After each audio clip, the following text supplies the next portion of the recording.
अच्छा, नफ्स के बारे में बहुत सारे उलमा ने बहुत कुछ लिखा है। एक बहुत बड़े आलिम गुजरे जिनका नाम है इमाम गजाली। इमाम गजाली कहते हैं कि इंसान के नफ्स के अंदर कई अलग अलग कैरेक्टरिस्टिक्स है। जैसे कि इमाम गजाली बताते हैं कि एक कैरेक्टरिस्टिक हो सकता कि इंसान का नफ्स एक कुत्ते के माने से। क्यों? कुत्ते की क्या फसलतें हैं, क्या कैरेक्टरिस्टिक्स है? कुत्ते की कैरेक्टरिस्टिक्स में ये है कि जब आप कुत्ते को हड्डी दिखाते तो उन्हें दो मिलाते।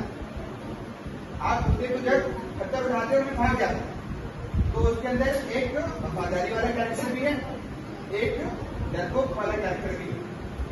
कुत्ता बहुत टेरिटोरियल जानवर है, यानी उन्हें टेरिटरी को पसंद करता।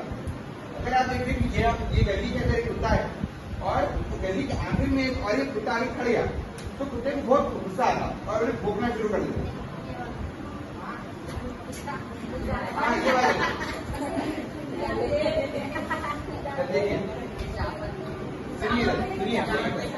तो कुत्ता एक टेरिटोरियल जानवर है, उसको बहुत गुस्सा आता और उन्हें भोंकना शुरू कर देता। मेरी टेरिटरी के अंदर कोई नहीं आना। तो इंसान को भी हम देख लेंगे क्या हो रहा था, क्या हो रहा, उसके बारे में बात कर रहे थे। ठीक है, टेरिटरी के अंदर वो अपना दबदबा रखना चाहता हूँ। ठीक है, कभी कुत्तों को लड़ने से देखे आप लोग तो बहुत ज्यादा फरोशियस होते, बहुत ज्यादा गुस्से में आके कुत्ते लड़ते। ठीक है, तो इंसान भी जब बहुत ज्यादा गुस्से में आता और तो उसका भी हाल एक जंगली कुत्ते के जैसा हो जाता। ठीक है, उन्हें किसी को भी नहीं देखता, उसके आसपास कौन लोग है, कौन क्या कर रहे हैं, और उन्हें एक कुत्ते की जैसी हरकतें करना शुरू कर देता। ये इंसानी खसलत है। दूसरी एक खसलत इंसान के अंदर ये है कि सुअर वाली खसलत है। इमाम गजाली को लिखते हैं कि उसके अंदर ये खसलत है। अच्छा, आप लोग देखें कभी सुअर को, क्या कैरेक्टरिस्टिक्स है उसके अंदर, क्या कैरेक्टर?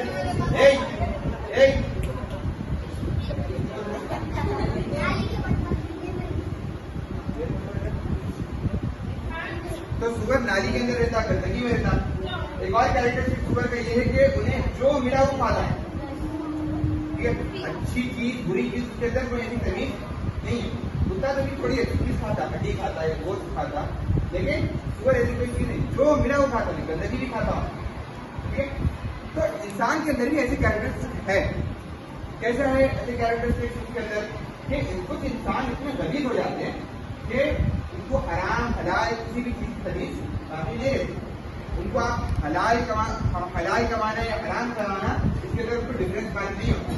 ठीक है, वो लोग लोगों के साथ लूट भी करते हैं, लोगों के साथ क्या बोल सकते हैं चोरी भी करते हैं, और लोगों का कुछ बुरा भी हो रहा तो उनको कोई तकलीफ नहीं होती।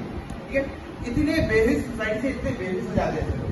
तो ऐसे लोगों की जो फसलत है, ऐसे लोगों की जो कैरेक्टरिस्टिक्स है वो बिल्कुल एक सुअर के माने, यानी हराम हो या हलाल हो उनको उससे कुछ फायदा या कोई चीज उनको मालूम नहीं मिलता। गंदगी के अंदर रहते वो लोग और गंदे ही रहते वो लोग। और एक फसलियत ये है कि फरिश्ते की, फरिश्ता कैसा रहता, नेक रहता। फरिश्ता किससे बना हुआ है, नूर से बना हुआ है फरिश्ता।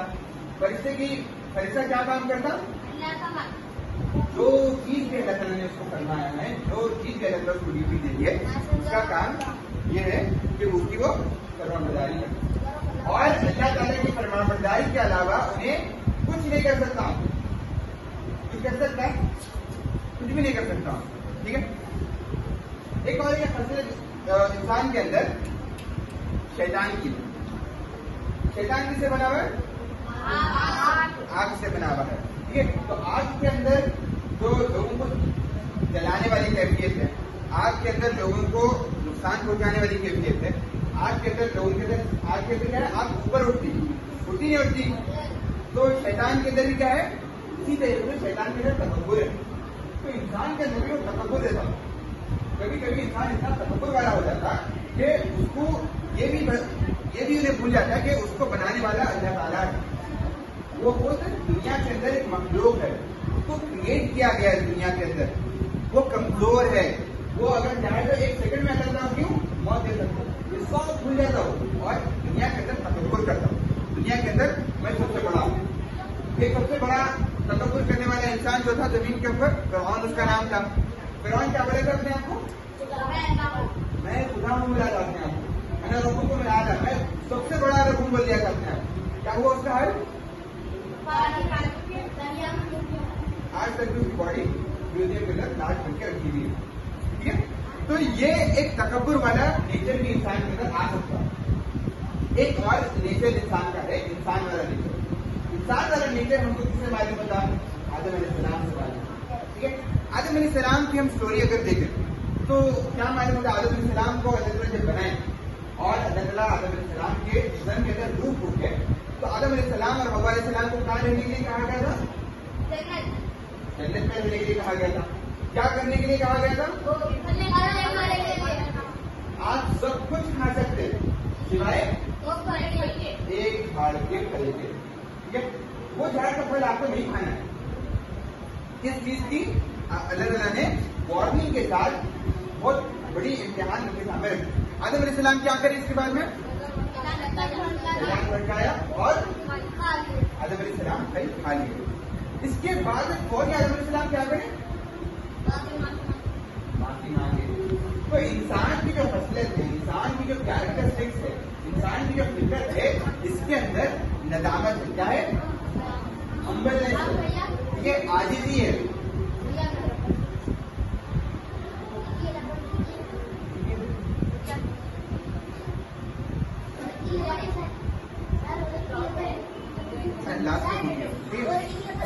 तो इंसान की जो फितरत है इसके अंदर नदामत है। इंसान जब गलती करता है तो वो नाज़िम होता है, उसको उसके अंदर एक शर्म है, उसके अंदर एक हया है और वो अलग अलग सामने नाज़िम होता है।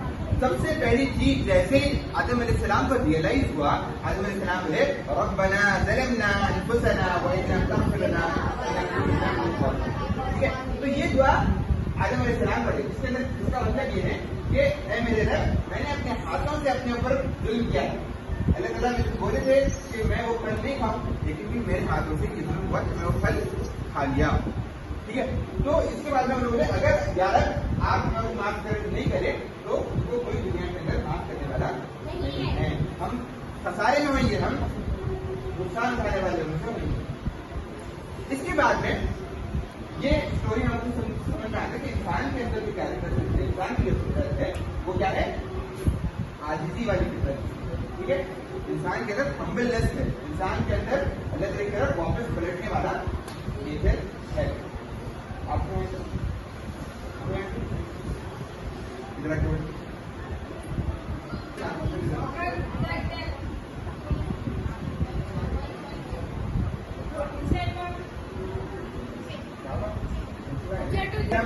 बात की शुरुआत करें दिल से। ठीक है, इंसान के दिल के बारे में हम बात कर रहे थे।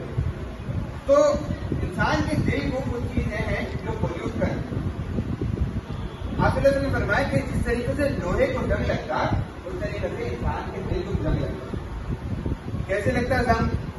तो फरमाया कि इंसान का दिल जब अगर इंसान कोई बुरा काम करे तो उसके दिल के ऊपर एक काला डॉट आ जाता है। फिर अगर वो उस काम को दोबारा रिपीट करे या फिर से दोबारा कोई बुरा काम करे तो फिर रिकॉर्ड डॉट हो जाता है उसके दिल के ऊपर। उसको अगर वो रिपीट करते जाए, बार बार बुरा काम करे, हर बार सिर्फ गंदे ही काम करते रहे और अगर इससे माफी ना मांगे तो उसका दिल पूरा काला हो जाता। और जब उसका दिल पूरा काला हो जाता तो फिर वो अल्लाह की तरफ कभी पलट नहीं सकता। उसको गंदे काम करने में मजा आता, अच्छे काम करने में उसको एकदम कोफ महसूस होती, एकदम टायर्ड महसूस होता हो। अरे क्या अच्छा काम करना भाई, क्या नमाज पढ़ना भाई, ठीक है, क्यों मैं गरीबों को पैसे दूं, मेरा पैसा है, मेरा माल है। ठीक है, तो अच्छे काम करने में उसको मजा नहीं आता, बुरे काम करने में उसको मजा आता। और ये कब होता है? जब इंसान का दिल मुकम्मल काला होता है। अब ये दिल काला होता कैसा? कौन सी चीजें हैं जो दिल को बहुत ज्यादा पोल्यूट करती, आपके दिल को बहुत ज्यादा नुकसान पहुंचाती? तो आप की हदीस के जरिए हमको मालूम हुआ कि 4 चीजें ऐसी है जो इंसान के दिल को बहुत ज्यादा नुकसान पहुंचाती।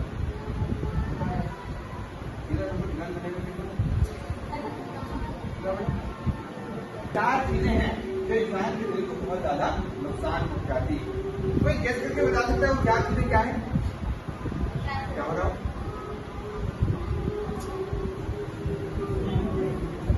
बोलिए।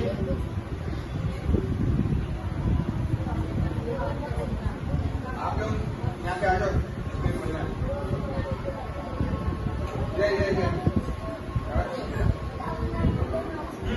शैतान की बात नहीं सुनना, नफ्स की बात नहीं सुनना।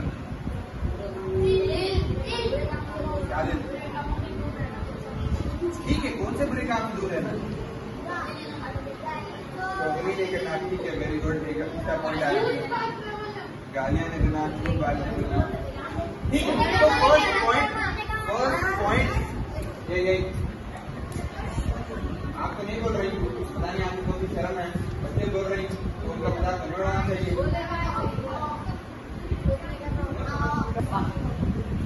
तो पहला जो चीज है, पहला जो गुनाह है या पहला जो क्या बोल सकते हैं दिल को खराब करने वाली चीज है दुनिया भर से, वो हमारी जबान से रिलेटेड है। क्या है? जबान हमारी क्या करती है? अगर कोई इंसान बहुत ज्यादा बेकार बात करता है, बहुत ज्यादा टॉकेटिव इंसान है, तो वो इंसान का दिल खराब हो रहा। अगर आप समाज के अंदर कोई इंसान को देखते हैं जो बहुत ज्यादा बात करता, तो आप इस बात का अंदाजा लगा लो कि वो इंसान का दिल खराब हो रहा, क्यों? आपने की हदीस में कि जो ज्यादा बात करता वो उसका दिल खराब हो रहा। कैसा? ज्यादा बात करने के लिए इंसान को मसाला होना। तो कैसा आता वो बात के अंदर? मजा कैसा आता? इंसान बोलता, यहाँ तो चुगली करता,